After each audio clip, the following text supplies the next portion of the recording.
Welcome back students. Today we are going to solve some numerical which is based on the topic permutation. So first numerical is NP4 is equals to 20 NP2.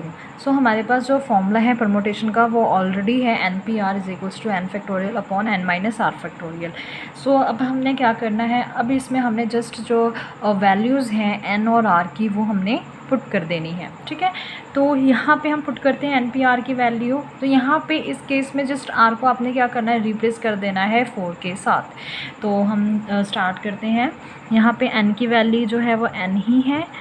4 की value मेरे पास यहाँ पे R की value जो 4 है वो मैं यहाँ पे पुट कर देती हूँ. n minus 4 factorial is equals to 20. NP2 means n factorial upon n minus 2 factorial. Clear. देखो स्टूडेंट्स को जो अगर सिंपल न्यूमेरिकल में टर्म दी होती हैं, ठीक है, वो सॉल्व ऑलरेडी करनी आती है. जैसे 5 माइनस 4 दिया होता है या 5 माइनस 3 दिया होता है. अगर यहाँ पे 5p4 था, 5p4 होता तो आप उसको डायरेक्टली 5 माइनस 4 फैक्टोरियल लिख के 5 फैक्टोरियल अपॉन 1 फैक्टोरियल लिख देते. ठीक है, दैट मीन्स अगर टोटल न्यूमेरिकल दिया होता तो आप इजीली कर लेते. अब यहाँ पे क्या है, n की वैल्यू दी नहीं हुई है, वो n में ही है, तो आपको इस फैक्टोरियल को ओपन करने में प्रॉब्लम आ जाती है. तो अब हम वो स्पेसिफिकली करने लगे हैं कि किस तरह से हमने ओपन करना है फैक्टोरियल्स को. यहाँ पे मेरे पास डिनोमिनेटर में क्या है, n माइनस 4 फैक्टोरियल. तो आपने क्या करना है, n को ओपन करना है 4 फैक्टोरियल तक. देखो आपके पास n फैक्टोरियल है, ठीक है. n फैक्टोरियल को आप ऐसे भी लिख सकते हो, n मल्टीप्लाई n से प्रीवियस टर्म क्या होती है, n माइनस 1. n माइनस 1 से प्रीवियस टर्म क्या होती है, n माइनस 2. n माइनस 2 से प्रीवियस टर्म क्या होती है, n माइनस 3. n माइनस 3 से प्रीवियस टर्म क्या होती है, सो ऑन. आप उसको लिख सकते हो कहाँ तक, 1 तक. यही n फैक्टोरियल का मतलब है कि आप उस टर्म को क्या लिख सकते हो, यहाँ पे 2 आएगा, यहाँ पे 3 आएगा. n को आप n फैक्टोरियल को आप n into n minus 1 into n minus 2 into n minus 3 so on 1. ये n फैक्टोरियल की जो है वो ये एक्सपेंशन दी हुई है आपको. ठीक है, तो यहाँ पे मेरे पास n फैक्टोरियल है, तो मैं अब यहाँ पे n फैक्टोरियल की जो वैल्यूज़ है वो पुट करने लगी हूँ. यहाँ पे मैंने n फैक्टोरियल की वैल्यू जो है वो डाल दी n, फिर n माइनस 1. देखो यहाँ पे मैंने मल्टीप्लाई नहीं डाल रही हूँ. अगर दो वेरिएबल्स जो हैं वो ऐसे साथ साथ लिखे होते हैं तो दैट मीन्स उनके बीच में प्रोडक्ट का ही सिंबल होगा. ठीक है, n माइनस 1 के बाद हमारे पास क्या आता है, n माइनस 2, फिर n माइनस 3, फिर n माइनस 4. अब यहाँ पे देखो नीचे भी n माइनस 4 दिख रहा है आपको. तो अगर मैं यहाँ पे ही स्टॉप कर दूँ तो मैं यहाँ n माइनस 4 फैक्टोरियल लिख सकती हूँ, क्योंकि बाकी मैंने ओपन नहीं किया. देखो अगर मेरे पास 10 फैक्टोरियल आता है तो मैं इसको 10 मल्टीप्लाई 9 मल्टीप्लाई 8 फैक्टोरियल लिख सकती हूँ. इस तरह के हमने क्वेश्चन ऑलरेडी डिस्कस कर लिए हुए हैं जब हमने फैक्टोरियल वाला टॉपिक किया था.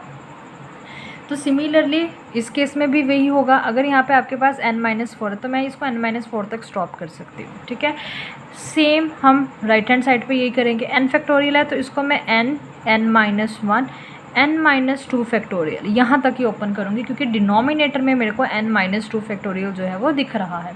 तो अब क्या करोगे, n माइनस 4 कैंसिल कर दोगे. यहाँ पे n माइनस 2 कैंसिल कर दोगे. अब आपके पास जो टर्म आ रही है वो क्या आ रही है, n into n minus 1 n minus 2 n minus 3 और n माइनस 4 फैक्टोरियल तो कैंसिल हो गया. राइट हैंड साइड पे हमारे पास क्या आ रहा है, 20 n इंटू n माइनस 1. ठीक है, तो अब आप ये देख रहे होगे कि यहाँ पे n इंटू n माइनस 1 है. क्या मैं उसको यहाँ इधर तीनों टर्म जो है वो प्रोडक्ट में है, तो क्या लेफ्ट हैंड साइड में वो डिवाइड में जा सकती हैं. यस, तो मैं नेक्स्ट स्टेप में क्या कर रही हूँ, इनको डिवाइड में लिख रही हूँ. ठीक है, ये मेरे पास टर्म थी, ये डिवाइड में आ गया. ठीक है, तो यहाँ से n और n जो है वो कैंसिल हो गया. n माइनस 1 n माइनस 1 वो भी कैंसिल हो गया. तो टर्म मेरे पास क्या आई, n minus 2 into n minus 3 is equals to 20. ठीक है, अब क्या कर रहे हैं हम, इन दोनों को प्रोडक्ट कर रहे हैं, इन दोनों को मल्टीप्लाई करेंगे. तो n minus 2 into n minus 3 ये हमारे पास क्या आ रहा है, n square minus 3n minus 2n plus 6 is equals to 20. तो हमारे पास नेक्स्ट स्टेप में क्या आ रहा है, n square minus 5n plus 6 minus 20 is equals to 0. So next step में क्या आ रहा है, n स्क्वायर माइनस 5n, तो 6 माइनस 20 कितना होता है, माइनस 14 इज इक्वल्स टू 0. ठीक है।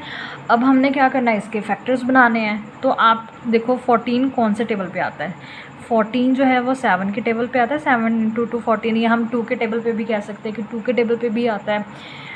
सो 5 लेकर आना है, तो आप 5 नेगेटिव का 5 कैसे लेकर आ सकते हो, -7 + 2, ये क्या होता है, -5 होता है। तो मैं -5 को किस तरह लिख सकती हूँ, n² -7n + 2n -14 = 0। क्लियर है। तो नेक्स्ट स्टेप में आप n जो है वो फर्स्ट 2 टर्म्स में से कॉमन ले लो, n - 7 आ गया। नेक्स्ट टर्म्स में से आप 2 कॉमन ले लो, तो n - 7 आ गया। तो हमारे पास क्या टर्म आ रही है, n - 7 n + 2 = 0।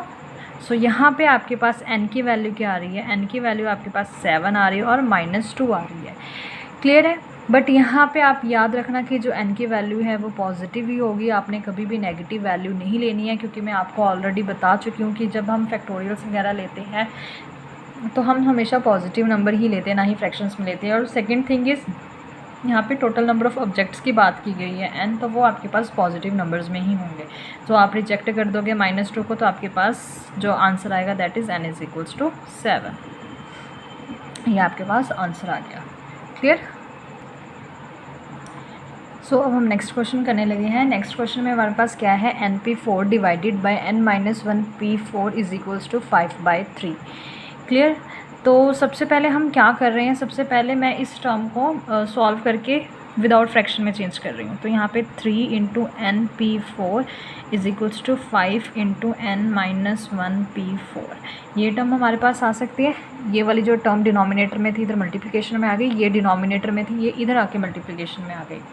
ठीक है। सो जस्ट अब हम इसको सॉल्व कर रहे हैं। यहाँ पे क्या आएगा, 3 × n फैक्टोरियल / n - 4 फैक्टोरियल। ठीक है। जो आपको आता है वो जस्ट आपने लिखते जाना है। ठीक है। हमें मालूम है कि np4 को कैसे ओपन करते हैं, मैंने ओपन कर दिया। ठीक है। तो देखना धीरे धीरे क्वेश्चन जो है वो सॉल्व होता जाएगा। और यहाँ पे क्या होता है, NPR का जो फॉर्मूला होता है वो ये होता है n factorial upon n - r factorial. तो अब आपने क्या करना, आपने ये सपोज करना है कि n की वैल्यू क्या है, n - 1। तो जहाँ पे भी आपको n दिख रहा है वहाँ पे आप n - 1 पुट कर दें।